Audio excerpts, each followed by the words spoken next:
At this year's NBA trade deadline, a lot of people, me included, were clamoring for the Celtics to go out, add a star, and make a serious run at the NBA Finals. On Wednesday night, in a thrilling win over the Cavaliers, they showed why that was such a stupid thing to argue. Winslow Townsend, USA Today Sports.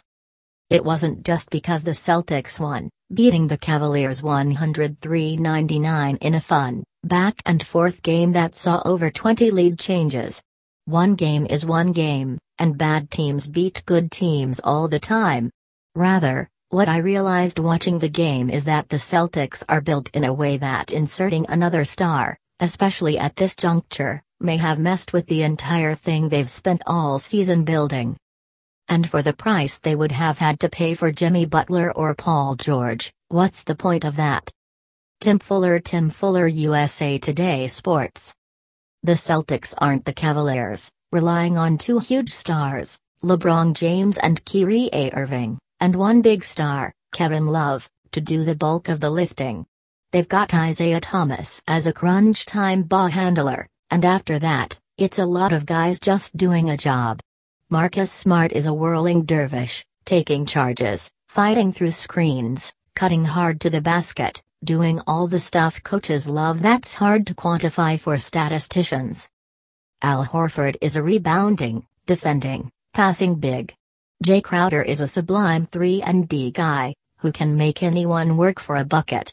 Avery Bradley, finally back from an Achilles injury, is one of the great lockdown defenders in the league. Did you see him on Kyrie Irving last night? That matchup in the fourth quarter had me cheering from my couch.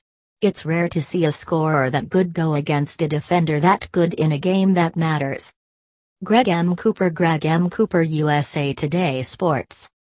The Celtics have depth on the bench, as youngsters Terry Rozier and Jaylen Brown look more confident every game. Watching Brown last night was watching a player develop in real time. He took some shots that looked like they might give Brad Stevens a heart attack, especially a senseless end of third quarter heave when the Celtics could have held out for the last shot. But he also guarded LeBron James in the fourth quarter of a game that felt like a playoff game, and drained a massive three when it counted. Stevens had him out there for a reason, and it paid off by the end of the game. As they showed in the win, there's an alchemy at work here. During a stretch of the fourth quarter last night, the Cavaliers decided they were going to deny Thomas space at the rim. Following two LeBron blocks, and a couple, to be fair, bailout calls from the refs, Thomas realized he wasn't going to get to the bucket easily, and started distributing from the paint. What followed? Three-pointers from Crowder, Jonas Jerebko, Crowder, Bradley and then Thomas with the deep ball over Derek Williams. Greg M. Cooper, USA Today Sports. Thomas made the adjustment, the Celtics hit their shots, and they won the game. Does that work with Jimmy Butler or Paul George in the lineup? Unclear.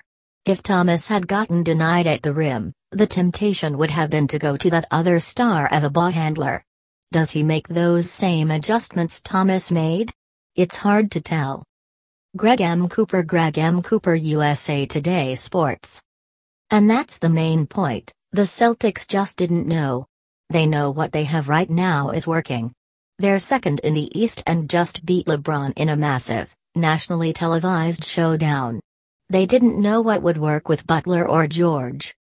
To give up multiple first-round picks and some combination of Crowder, Smart and Bradley for the right to be unsure?